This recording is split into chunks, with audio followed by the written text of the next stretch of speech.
Hi everyone, welcome back to another video from Tech Basics. In this video, we are going to be learning how to change password on your Wish account. If you want to change your login password for a Wish account, then the process is quite easy, so let's jump into the video right away.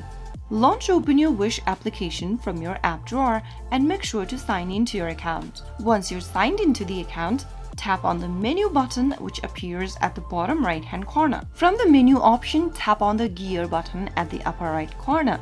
And under Settings, select Account Settings. Tap on the Change Password option under Account Settings on the next page.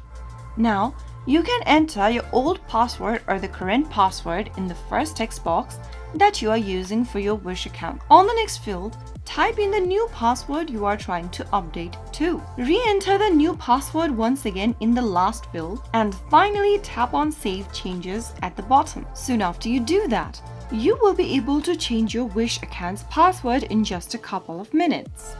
So that's how it's easily done. If you found the video to be helpful, go ahead and give us a thumbs up.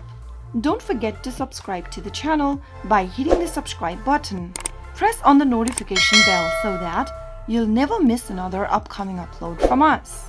I will see you again in the next episode. Thanks for watching.